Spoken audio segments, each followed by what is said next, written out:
So good afternoon everyone, my name is Rodelini Hato.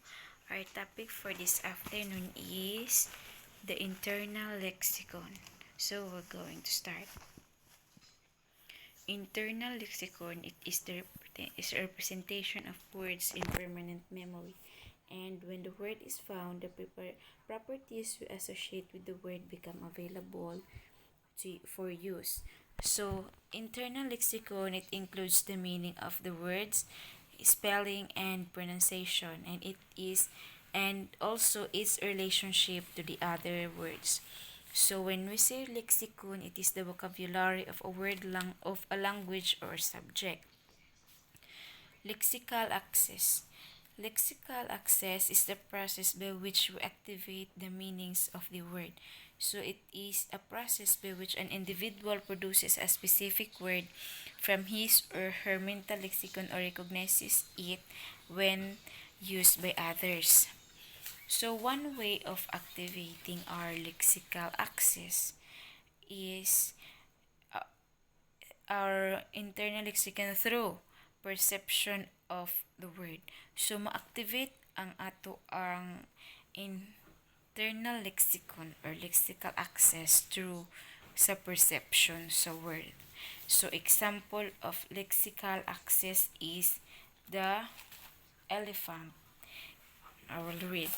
If we see elephant on a printed pages, we can identify it as a recognizable or a familiar word. So it can bring our knowledge of the word to bear on task of comprehension. So kung makakita tag elephant sa libro or kaya sa printed materials, so ma-recognize nato siya nga elephant siya. Dali na to siya ma-recognize nga elephant siya using lexical access. So dimension of knowledge, it composed of phonological knowledge, syntactic knowledge, and morphological knowledge, and semantic knowledge. Certainly, we know a word, we know its meaning. So, kung kabalo ta sa isa ka word, dapat kabalo pud ta kung unsa ang iyang meaning. What does it mean to know a word? So, first, we're going to tackle about the phonological knowledge. It composed of pronunciation, homophones, and tip of tongue. So first, we're going to discuss the pronunciation. What is pronunciation? So familiar naman siguro sa ato kung unsa ang pronunciation jud. So it is a short review na lang. Pronunciation is the way in which a word or a language is spoken kaning. For example, ang pronunciation ato man na siyang ginagamit nato na siya everyday gyud sa atong kinabuhi. As we speak, magamit na itong pronunciation. So basta everyday gyud na sa atong kinabuhi magamit nato ning pronunciation. So what is homophones? Homophones are the words that are spelled differently but sounds alike. So when we see homophones, mauni siya ang word nga kaning atong makit-an nga parehas or madunggan nga kaning parehas og kaning sound, parehas og kaning pagbasa, but lahi og spelling. Mao to siya ang ginatawag nga homophones. Example, 8 og 8. 8 nga ni kaon og 8 nga number. So naa pa bear og bear. Bear nga kaning unsa na kaning bear nga katong kaning mapares sa teddy bear. Then next is tooth or the tip of tongue. So tip of tongue, it is the phenomenon of failing to retrieve a word or term from memory combined with partial recall, and that retrieval is imminent. So we can't retrieve the right word. We can remember how it sounds, retrieve and reject similar sounding words. So dili nato makaning mahuna-hunaan diretso kung unsa ang tinuod nga word. ma-remember na to siya kung makadungog ta og kaning similar kaparehas niya nga meaning ug kaparehas niya nga sound. So we can retrieve a word. We can recall words of similar from form and meaning. So mo to siya ma-remember or ma-recall na to ang word kung makadungog ta og kaning kaparehas niya og meaning og kaparehas niya og sounds. Example, sextant og second, di ba? Kaning pare-parehas lang og meaning, pare-parehas lang og sounds sa pinakalas nga word. Tant, ant og ant. Next is syntactic knowledge. So when we say syntactic knowledge, it composed of syntactic category and content words, function words. So ang content word mo na siyang called as open class. Ang function words kay also known as closed class. So syntactic knowledge, it is the knowledge of how words can be combined in meaningful sentences, phrases, or utterances. It is also used to substitute one word to another. So, ang syntactic knowledge kay pwede siya gamiton para mag-substitute sa isa ka word into another word. Kung i-change nimo ang isa ka word sa lahi pod nga word, mao na siya gamiton nimo ang syntactic knowledge. So when we say syntactic category, it is a set of words or phrases in a language which share a significant number of common characteristics. One of the advantages of using syntactic category is that we can formulate grammatical rules in terms of categories rather than lexical items. So mo nindot jud siya mogamit og syntactic category kay makategorize nato ang grammar than lexical items. No. The rule of syntactic category is that adjective may modify nouns. Content, it is a word that have meaning. It gives us the essential information. The word that are belong on content word are nouns, verb, adjectives, and sometimes adverb. So function word are words we use to make our sentences grammatically correct. These are pronouns, determiners, and conjunction are also called function word. It includes the words such as he, the, those, and the word and or but.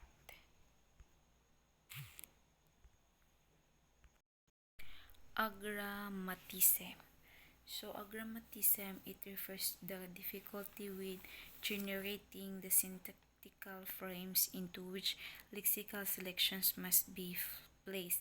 It is also a disorder. It omits closed class words but maintain open class words. Shows distinction in our internal lexicon between words. So mas gina-prefer o gamit sa mga kaning tao nga na agrammatism ang open close words than sa close class words.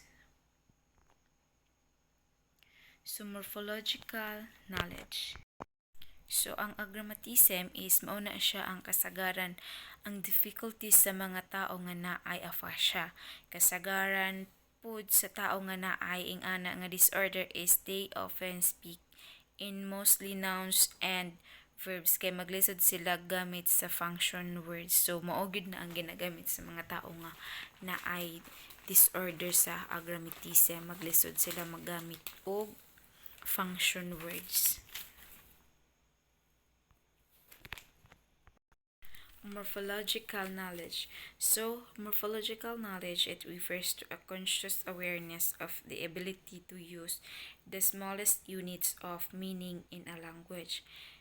So, morphological knowledge, it composed of free morpheme, bound morphemes, inflectional morphemes versus derivational morphemes. So, when we see free morphemes, are morphemes that can stand by themselves as single words. So, ang free morphemes kay mauna sila ang mga word nga makastand sila nga sila raw without kaning wala kaning pwede na nga walay sumpay walay dugtong nga other words. Example is eat, date, and week. So sila nga word makastan sila nga sila ra kay di na nila need og kaning dugtong pa kaning another word para maka-form og kaning meaning, maka-form og word jud makabuo og word. So when we say bound morphemes, ang bound morphemes are morphemes that must be attached to another word and cannot stand alone. It includes all types of affixes, prefixes, and suffixes. So, ang bound morpheme is mauna sila ang mga word nga kailangan og kaning another word para makabuo og isa ka word. Dili sila makastand nga sila ra. Example is word nga kaning ly. So ibutang na to siya ly, so di ba dili man siya makastan nga siya ra kailang kung unsa man na siya nga word ang ly, so wala, so need na to siya i-attach sa another word para makabuo ta og meaning. Friendly, sa word nga friendly, ang free morpheme ana is ang friend, ang bound morphemes is ang ly. So mao to siya an inflectional morpheme versus derivational morpheme. So inflectional morpheme change what a word does in term of grammar but does not create a new word. So ang inflectional morpheme nag-change ang word ug ang grammar but wala nag-create og another word, wala nag-create og new word. Maura gyapon siya nga word but lahi na ang grammar og lahi na ang term niya. So example of this is the word skip. From the word skip, giadan siya og ing, nimo siyang skipping. Giadan siya og ed, nahimo siyang skipped. Mo siya past, present, og future. Nga siya past tense, present tense, and future tense. Maraging ana ang inflectional morpheme. Nag-change siya og term sa grammar, pero wala siya nag-create og new word. Maura gyapon siya. Ang derivational morpheme is an affix or a group of letters added before the beginning or after the end of the root or base word to create a new word or a new form of an existing word. So, ang derivational morpheme po kay kuan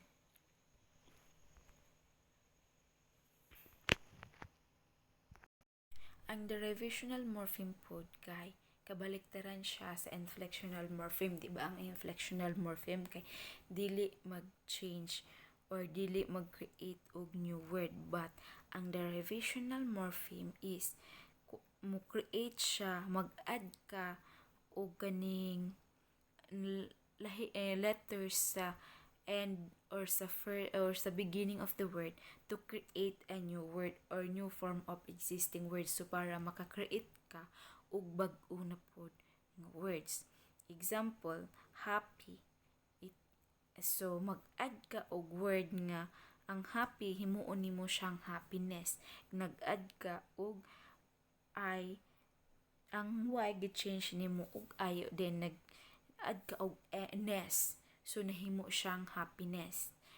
So diba na change ang kaning from the word happy nahimo siyang happiness. Nag-create siya og new word.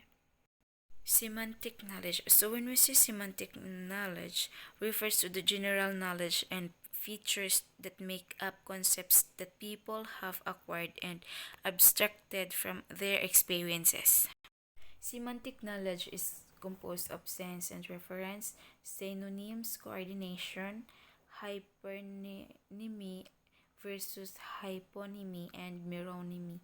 So first is atong ikuan ang sense and reference. So when we say sense, it deals with relationship inside the language. Ang sense kay nakafocus lang siya sa relationship sa language. Ang reference is deal with the relationship between language and the world. So, ang reference pod kay nagka-focus siya sa relationship sa language o sa world. So, kung ang sense is nagka-focus lang sa relationship sa language, ang reference pod kay nagka-focus siya sa relationship sa language o sa world. So, it is familiar to us ang word nga synonyms. So, when we say synonyms, so familiar na gito sa ito new words. Kaya dili na siya bago pa sa atwa. Ang synonym, it is the similar or opposite word. Opposite nga word sa isa ka word. So, coordination. Next is hypernymy. Ang hypernymy, it describes a more broad term, for example, the word cutlery or dog. So ang hypernymy kay kaning kaning broad nga jud siya, broad term sa word. Di ba nami kaning general na ay kaning simple. So ang hypernymy kay ang iyaha is nagamit siya og broad na kaayo nga mga word. Ang example is cutlery or dog. It is more.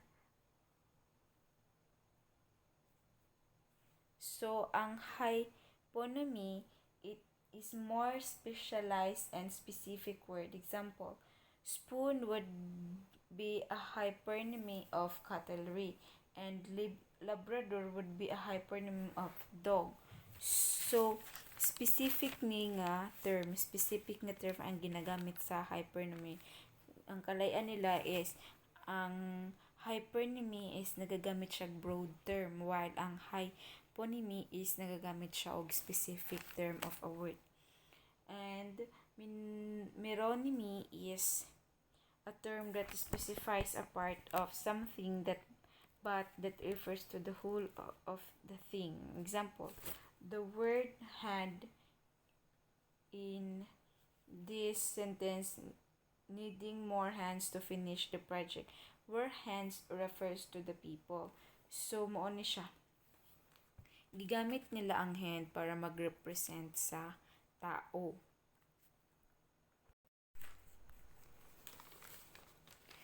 The word association test used to find the sense or relation. Say a word out loud to someone. So, mo istorya og kaning, for example, mo istorya ka og isa ka word nga kaning kusog sa isa ka tao. That person says the first word that comes to mind. So kana nga tao human mo istorya mo kaning ang word nga mo gawas sa iyahang ang iyang ma-recognize nga word is unsa ang first nga word nga nigawas sa iyahang huna-huna. There are 4 types of semantic relation. So when you say semantic relation is the task of recognizing the relationship between two nouns in context. First, we're going to discuss the taxonomic relation. So when we say taxonomic relation, it is used to represent the predicates that are always true. So mao ni siya ang kaning ginagamit para mag-represent sa predicate ug dapat always ni siya true. It is also called as A relations are key components in taxonomies, semantic hierarchies, and knowledge groups. So ang taxonomic relations is always true. Always true. Next is meronyms. Is a semantic relation used in linguistics. It denotes a constituent part of or a member of something. Example, finger is a meronym of hand because a finger is part of a hand. Mauni siya, mauni, ang meronyms is nag-specify siya sa word nga ginagamit sa sentence but nag-refer siya sa whole part of a thing. For example, kaning finger. So, finger is part of the hands. So, ang finger is mauna siya ang nag-specify ginagamit para mag-represent sa whole part sa hand. Next is attribute relations. Then, functional relations. So, when we say functional relations, it refers to the effect of an independent variable on dependent variable. Example, a child who receives negative attention as a result of tantrum behavior. So, ang functional relation is ang nag-focus siya sa epekto sa effect sa independent word sa dependent nga word.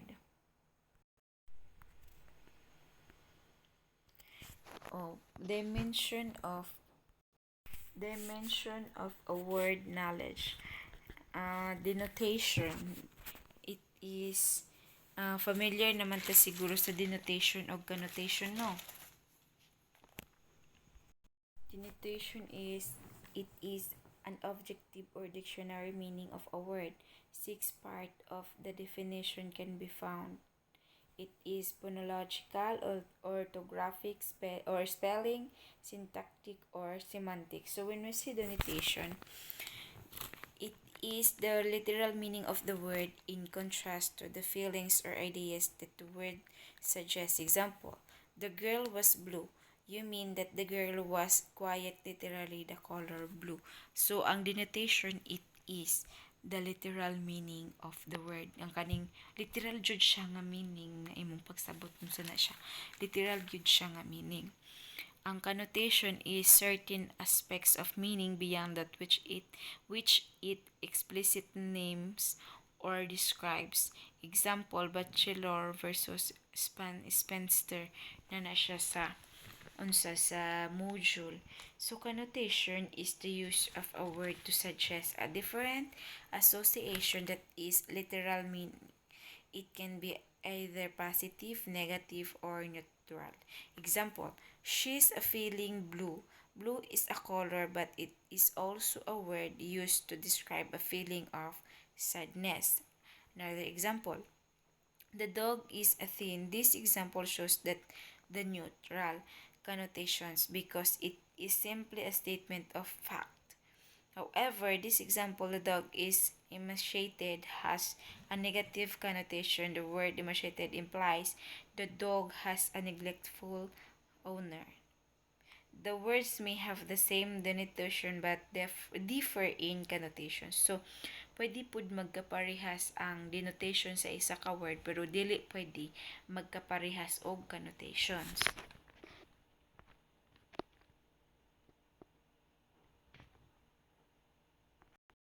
Organization of the internal lexicon. It composed of concept semantic network models,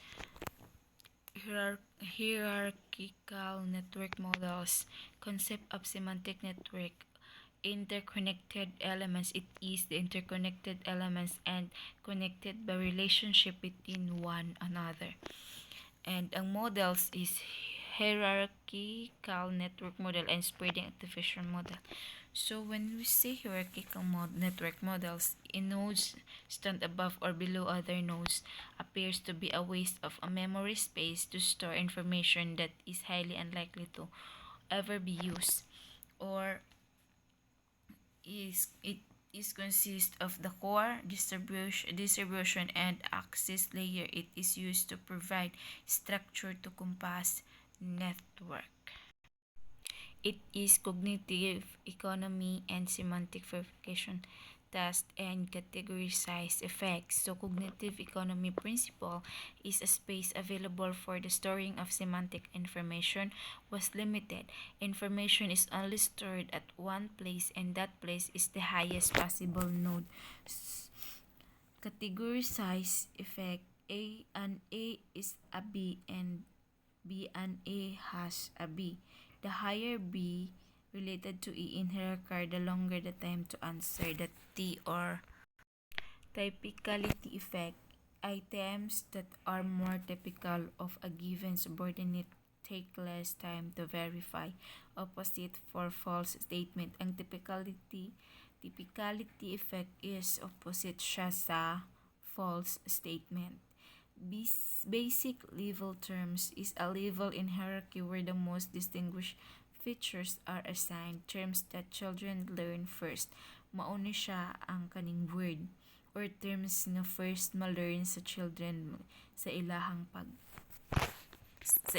pag start og storya. Example, cat, dog, mom, and dad mo gid na siya ang kasagaran nga madali ra may istorya sa bata. Spreading activation model, it is to retain the network but do not follow strict hierarchical structure. The organization is closer to a web of interconnecting nodes. Retrieval process, mao ni siya diri ang sa spreading activation models mahitabo ang retrieval process. Spreading activation, closely related concept are more likely to be activated than distant ones. Bock and level 3 level model. First is conceptual level, lemma level, lexeme or sound level. Sa conceptual level is mao ni siya ang top level, mao siya ang pinaka first or pinakataas nga level or it is the concepts. Ang lemma level is mao siya ang naa sa center syntactic aspects of word knowledge, mao siya ang pinaka-center nga level. Then ang lexeme is button, mo siya ang pinakalas or the phonological properties of a word. Lexical axis. I have already discussed what is lexical axis. Lexicon is independent of other language processing system. It is orthographic properties and phonetic properties not directly influenced by syntactic or semantic factors. Higher frequency words are searched before lower frequency words.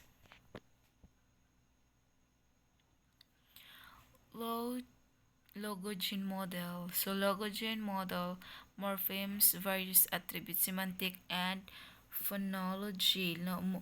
Logogen model assumes units called logogens which are used to understand words that are heard and read, to explain how human comprehend spoken and written words. It is a model of speech recognition that uses units called logogen. Ang logogen model is ginagamit siya to explain, ginagamit siya para ma-explain kung giunsa pagsabot sa reader or sa human ang spoken and written words. Maupod ni siya ang ginagamit para masabtan ang isa ka word nga gibasa or nadunggan ra nimo sa isa ka sa nagbasa. Logogen activated sensory input or spelling, sound, and contextual information or sentence structure. Mao ni ang ma-activate sa logogen model ang atong spelling or sound, ang sentence on how we create a sentence structure. Logogen is like a scoreboard counter. Sensory and contextual increases in the same counter. Cohort model. So cohort model is a model of lexical retrieval first proposed by William Marsland Wilson in the late 1970s. It attempts to describe how visual or auditory input is mapped onto a word in a hearer's lexicon. It is a human recognition spoken words rapidly or a listener and sensitive to recognize point of a word. Word recognition occurs in three stages. First is acoustic phonetic analysis. Second is number of cohort is selected for further analysis. Ang acoustic phonetic analysis is about bottom-up. Many possible candidates or word initial cohort. One member of cohort is selected for further analysis is sensitive to multiple sources of information. It is initial candidates are progressively emulated context of a spoken sentence and a more morphological information comes in. The selected lexical item is integrated into the ongoing semantic and syntactic context. Cohort model captures the best of search and logogen models. Variables that influence lexical access. Mauni ang mga variable nga naka-influence sa lexical access. The word frequency, phonological variables or sounds, syntactic category. When we say word frequency is a psychological phenomenon where recognition times are faster for words seen frequently than for words seen lessly. So it is a phoneme monitoring and lexical decision task. So phonological variables or sounds is concerned with sounds and the way we pronounce the word. Stressed how and the stress of a word, what is the intonation of the word, substitute of similar sounding words. So ang phonological variable is nag-focus or concerned niya ang sounds from the word phonology because phonology is the study of sounds. Syntactic category. So when we say syntactic category, it is a set of words or phrases in language which share a significant number of common characteristics. So mauni siya ang open class words, word frequency effect, or closed class words, and is no word frequency effect. Morphological complexity. Independent versus combined storage. Govern is independent. Ang confined storage niya is meant equals government. Ay, ang independent is govern. Giadan siya og word nga meant. Mahimo siyang i-combine siya, mahimo siyang government. Suffix. Ang suffix ani kay meant. Ang existence kay ang suffix niya kay ens. Ang decision, ang suffix niya kay ayon. Semantic priming. Word presented earlier activates another semantically related words. Two phrases, and priming stimulus is present and second stimulus the target is presented. No response to prime is required or recorded. Little interest, some response to it, and time taken to make this response is recorded. So lexical ambiguity. When we say lexical ambiguity, it is the presence of two or more possible meanings for a single word. Single word with more than one meaning, significant property of a language, vital that any model of language processing must deal with these words. So, ang lexical ambiguity is mauni siya ang isa ka word but naa siya'y duha or more nga meaning. Example is scrub, to clean or special clothes worn by surgeons. Metal, a substance or a music genre. Ambiguity, it is a spoken or written language. Even with strong prior context, we active the multiple meanings of ambiguous words. O login threshold helps to figure out the correct meaning of a word. So, magamit na to diri sa lexical ambiguity ang model ni Login. Do ambiguous word have more than one representation in lexicon? Or do we consider multiple meanings of ambiguous words when we hear or see one? How might the sentence context influence how lexically ambiguous words are processed? Appraising model of lexical access. All models deal with word frequency effect and semantic priming. So word frequency effect, search the higher frequency, the higher node. The present syllogy and cohort model, higher the frequency, lower the threshold. Higher the frequency, higher probability. Semantic priming, each search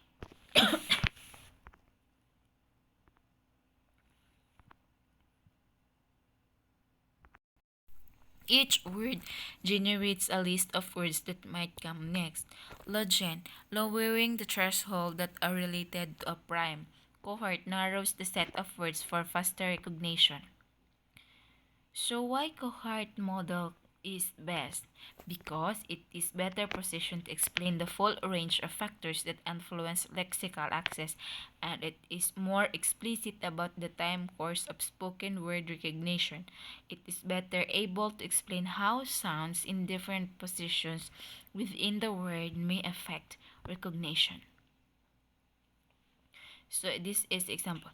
Jeopardy is an American game show. Answers are in the form of question. Example is it is a popular street food in Taiwan with a strong smell. So mo ni siya ang question. But ang answer is what is stinky tofu? Mao ni ang answer in the form of question. So this is an example of lexical ambiguity. What caused the man to give the wrong answer? Kani example ni siya sa lexical ambiguity. Ang who is also a garden tool and also slang for prostitute. Rake, garden tool, it is a high frequency rake, a man who leads a wild life with women and alcohol. It is a very low frequency. So that's all for today. I hope you've learned something. Thank you for listening and thank you for your time.